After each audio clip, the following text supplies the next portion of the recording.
Halo anak-anak, Assalamualaikum warahmatullahi wabarakatuh. Jumpa lagi dengan Fitri di channel Belajar Asyik.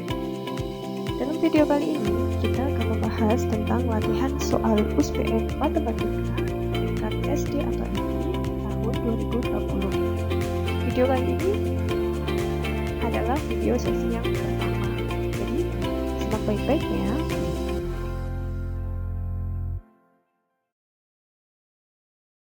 Nah, sebelum kita mulai pembahasan materi kita lebih lanjut, jangan lupa ya, like and share serta subscribe video ini.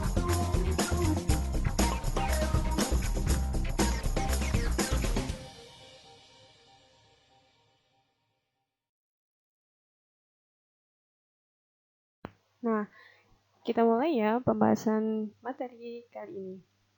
Yang pertama, kita akan membahas tentang operasi hitung bilangan cacah dengan indikator soal, menentukan hasil operasi penjumlahan dan pengurangan bilangan cacah. Contoh soalnya adalah, yang pertama, hasil dari 49.688 ditambah 56.895 dikurangi 27.798 adalah, pilihan jawabannya A. 88.685, B. 78.785, C. 73.895, dan D. 20.695. Nah, kira-kira yang mana ya jawabannya? Yuk kita bahas. Oke, pertama, karena di dalam soal tersebut hanya ada operasi penjumlahan dan pengurangan, di mana kedua-duanya memiliki kekuatan yang sama, maka langkah pertama yang perlu kita lakukan adalah lakukan operasi hitung urut dari kiri ke kanan. Jadi, yang pertama kita jumlahkan 49.688 dengan 56.895. Hasilnya adalah 106.583. Setelah itu, kita kurangi dengan 27.798. Dengan cara bersusun, kita peroleh hasilnya 78.785. Nah, berarti dari sini selesai. Jawabannya adalah B. Namun, yang perlu kalian ingat dalam materi kali ini, dalam mengerjakan operasi hitung bilangan cacah, kalian harus mengerti urutan pengerjaannya. Di mana yang pertama, jika dalam soal tersebut ada operasi yang terdapat di dalam tanda kurung, maka tanda kurung tersebut yang dikerjakan terlebih dahulu. Yang kedua, jika kedudukan operasi yang ada di dalam soal itu sama, misalkan penjumlahan dengan pengurangan, ataupun perkalian dengan pembagian, maka cara mengerjakannya urut dari sebelah kiri ke kanan atau dari depan ke belakang. Namun, apabila di dalam operasi tersebut ada penjumlahan, pengurangan, perkalian, ataupun pembagian, maka operasi perkalian dan pembagian harus dikerjakan terlebih dahulu. Baru setelah itu mengerjakan operasi penjumlahan dan pengurangan.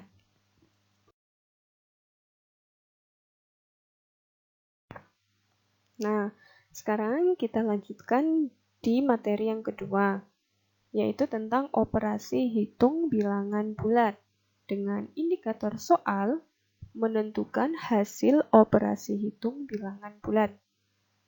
Adapun contoh soalnya adalah hasil dari 162 dibagi negatif 18 dikali negatif 3 adalah A.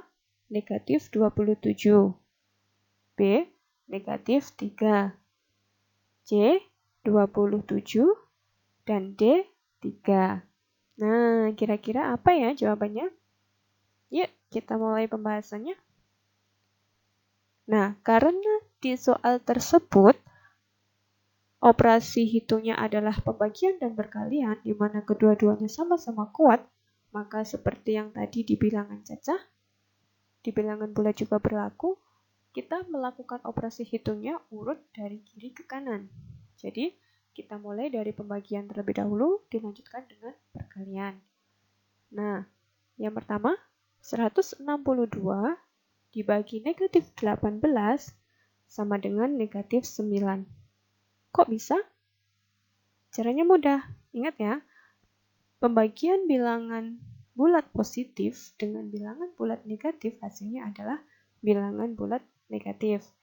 Nah, untuk angkanya sama dengan cara pembagian pada umumnya, 162 dibagi dengan 18 hasilnya 9. Jadi, hasil dari pembagian 162 dibagi negatif 18 adalah negatif 9. Paham ya? Berikutnya, hasil dari pembagian tadi dikalikan dengan negatif 3. Negatif 9 dikali negatif 3. Hasilnya adalah positif 27. Kenapa positif? Karena kita ingat lagi, jika ada perkalian bilangan negatif dengan bilangan negatif, maka hasilnya adalah bilangan positif. Nah, ada lagi yang perlu kita ingat, urutan pengerjaan operasi hitung bilangan bulat. Untuk aturan ini sama ya dengan yang tadi untuk aturan operasi hitung bilangan cacah. Nah, sekarang kita lanjutkan di materi yang ketiga. Tentang operasi hitung bilangan bulat masih sama, cuma indikatornya yang berbeda. Indikator soalnya adalah memecahkan soal cerita tentang operasi hitung bilangan bulat. Jadi, sama-sama operasi hitung bilangan bulat, tetapi bentuk soalnya beda. Kalau tadi langsung, sekarang dengan soal cerita. Adapun soalnya adalah Bu Ida membuat puding. Setelah dimasak dengan suhu 40 derajat Celcius, puding tersebut akan dimasukkan ke dalam lemari pendingin. Setiap 2 menit suhu puding turun 5 derajat Celcius. Bu Ida menginginkan suhu puding itu menjadi negatif 10 derajat Celcius. Maka, ia harus menyimpan pudingnya di lemari pendingin selama berapa menit? Pilihan jawabannya A. 10 menit, B. 15 menit, C. 20 menit, dan D. 30 menit. Ayo, kira-kira berapa menit ya? Oke, yuk kita bahas bersama-sama. Yang pertama, kita tuliskan terlebih dahulu apa saja yang diketahui di dalam soal. Nah, yang diketahui pertama adalah suhu awal puding, yaitu 40 derajat Celcius. Kemudian, setiap 2 menit suhu puding turun 5 derajat Celcius. Dan Bu Ida menginginkan suhu akhir puding nanti menjadi negatif 10 derajat Celcius. Yang ditanyakan adalah berapa lama waktu yang dibutuhkan agar puding bisa mencapai suhu akhir tersebut, yaitu negatif 10 derajat Celcius. Nah, cara menyelesaikannya yang pertama, kalian harus tahu terlebih dahulu selisih suhunya dari suhu awal ke suhu akhir. Selisih suhunya berapa? Nah, cara menghitungnya adalah kalian kurangkan suhu akhir dengan suhu awal.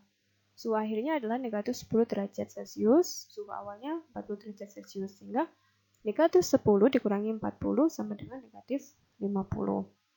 Nah, karena yang kita cari hanya selisihnya, maka tanda positif atau negatif tidak perlu diperhatikan. Jadi, selisih itu nilainya selalu positif. Sehingga selisih suhunya dari 40 derajat ke negatif 10 derajat adalah 50 derajat. Nah, setiap 2 menit suhu itu turunnya 5 derajat. Berarti kalau kita ingin suhunya itu turun 50 derajat, maka berapa kali dia turun? Ya, benar. Caranya adalah 50 dibagi 2 sama dengan 10. Jadi, untuk mencapai ke negatif 10 derajat, maka puding itu harus mengalami penurunan sebanyak 10 kali. Nah, dalam sekali penurunan suhu itu butuh waktunya 2 menit. Berarti kalau 10 kali, berarti membutuhkan waktu 10 kali 2, yaitu 20 menit. Jadi, waktu yang dibutuhkan agar puding mencapai suhu akhir adalah 20 menit. Bagaimana anak-anak? Sudah paham kan dari ketiga pembahasan tadi? Sekarang saatnya kalian melatih kemampuan kalian. Ayo berlatih. Yang pertama, kerjakan ya. Hasil dari 36.292 dikurangi 7.348 ditambah 19.263 adalah A. 48.207, B. 48.217, C. 48.227, ataukah D. 48.237. Kerjakan dengan teliti ya di buku tugas kalian. Oke, untuk soal yang kedua, catat ya. Hasil dari 266 dibagi negatif 7 dikali 5 adalah A. 190, B. Negatif 190, C. 290, ataukah D. Negatif 290.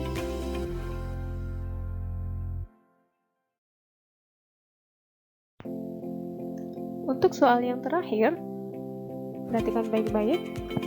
Suhu kamar mula-mula adalah negatif 5 derajat Celcius. Suhu kamar meningkat sebesar 3 derajat Celcius setiap setengah jam. Nah, setelah 4 jam, maka suhu kamar menjadi berapa? A. 29 derajat Celcius, B. 24 derajat Celcius, C. 19 derajat Celcius, ataukah D. 7 derajat Celcius. Cukup sekian ya anak-anak pembahasan materi kita hari ini. Kita sambung lagi di sesi yang kedua di video selanjutnya ya. Terima kasih. Sampai jumpa. Jangan lupa selalu jaga kesehatan dan always stay at home. Wassalamualaikum warahmatullahi wabarakatuh.